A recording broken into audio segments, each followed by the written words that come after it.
పెద్దవాళ్ళు ఎవరైనా ఉంటే మన ఇంట్లో వాళ్ళకి టీకాలు గానీ, వ్యాక్సినేషన్ గానీ వేయించడం అవసరమా?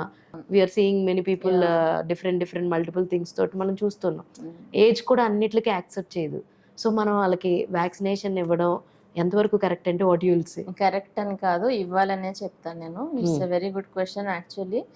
But adult vaccination is a separate entity అండి. It is very important.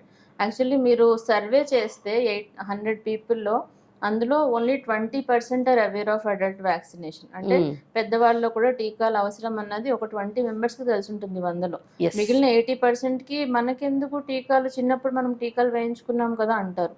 But it is not correct. Actually ఏంటంటే ఇప్పుడు మనం పుట్టినప్పుడు మనకి ఇన్నేట్ ఇమ్యూనిటీ అంటాం. అంటే మన బాడీ ఇమ్యూనిటీతోనే కొంచెం పుడుతుంది, కొంచెం ఇమ్యూనిటీతో. That's called innate immunity which will protect you from some bacteria and viruses.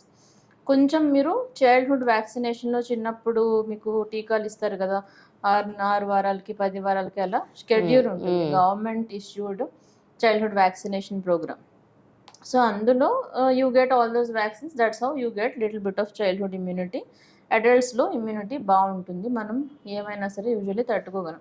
కానీ 50 years అబవ్ వచ్చే వాళ్ళకి ఏమవుతుందంటే ఆ ఇమ్యూనిటీ, మనం వ్యాక్సినేషన్ ఇమ్యూనిటీ అయినా, మనం దేనితో పుట్టామో ఆ ఇమ్యూనిటీ అయినా స్లోగా తగ్గిపోతుంది 50 అబవ్ వాళ్ళకి.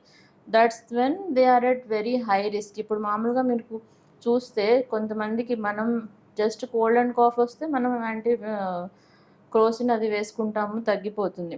బట్ పెద్దవాళ్ళు అప్పుడప్పుడు అది న్యూమోనియా వరకు కాంప్లికేట్ అవ్వడం, వెంటిలేటర్ వరకు వెళ్ళడం, డెత్ వరకు వెళ్ళడం, ఇలాంటివన్నీ జరుగుతాయి. ఎందుకంటే they don't have the immunity to fight against any infection.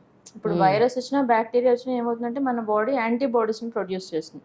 Produce చేసినప్పుడు there will be a fight between the virus or bacteria and antibody. అప్పుడు that can kill. That's what immunity is కదా. So with age ఏమవుతుందంటే ఆ immunity slowly తగ్గిపోతుంది. అప్పుడు just ఆ virus కానీ bacteria కానీ లోడ్ ఎక్కువ ఉంది, మీ బాడీలో యాంటీబాడీస్ తక్కువ ఉన్నాయి. సో అప్పుడు ఓవర్ పవర్ చేసేస్తుంది ఆ infection.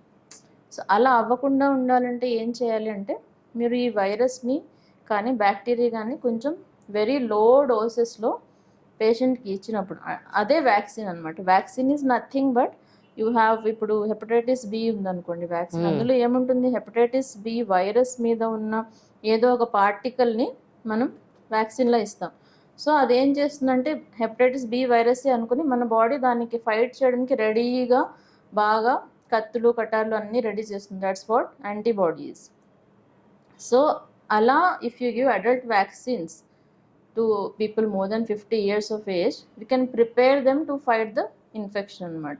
Hi everyone, Nenu mi Vedika. Please subscribe to Volgo Health. Don't forget.